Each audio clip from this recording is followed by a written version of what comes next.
अबू तालिब के किस्से ने हकीकत खोल कर रख दी।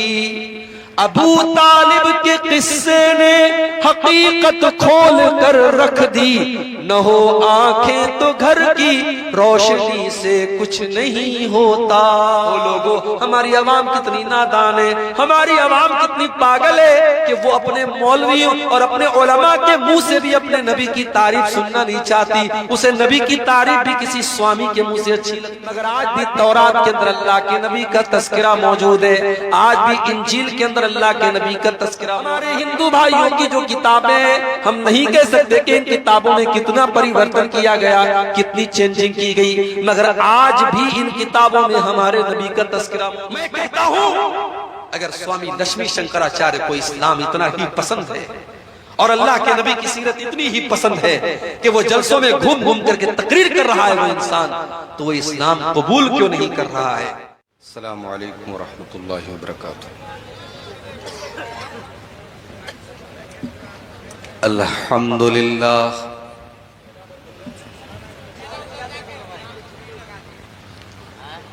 नहमदुहु व नस्तईनुहु व नस्तगफिरुहु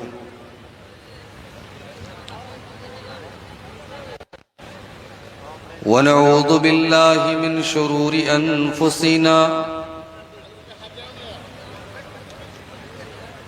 व मिन सय्यिआति अमालिना।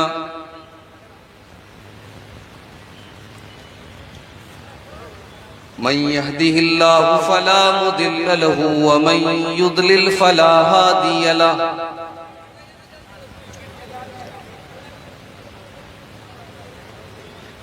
व अशहदु अन ला इलाहा इल्लल्लाहु वहदहु ला शरीक लहु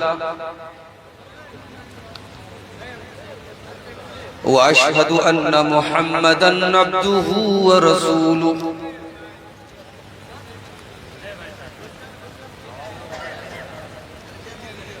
या अय्युहल्लज़ीना आमनुत्तक़ुल्लाहा हक़्क़ तुक़ातिही व ला तमूतुन्न इल्ला व अंतुम मुस्लिमून।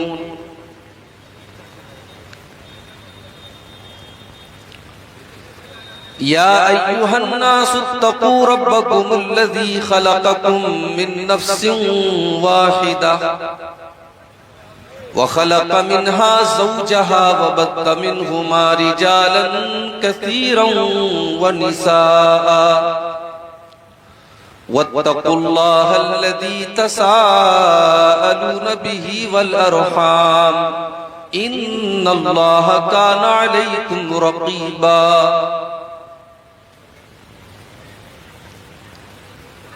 या अय्युहल्लज़ीना आमनुत्तक़ुल्लाह वक़ूलू क़ौलन सदीदा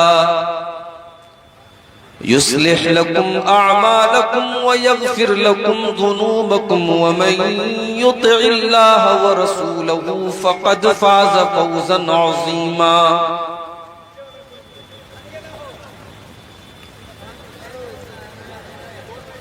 अम्मा बादु फ़इन्न ख़ैरल हदीस किताबुल्लाह अम्मा बादु फ़इन्न ख़ैरल हदीस किताबुल्लाह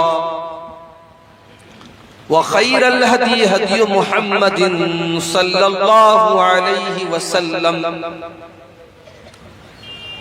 व शर्रल उमूरि मुहदसातुहा व कुल्ल मुहदसतिन बिदअह वकुल्ल बिदअतिन ज़लालह वकुल्ल ज़लालतिन फिन्नार। अऊज़ु बिल्लाहि मिनश शैतानिर रजीम।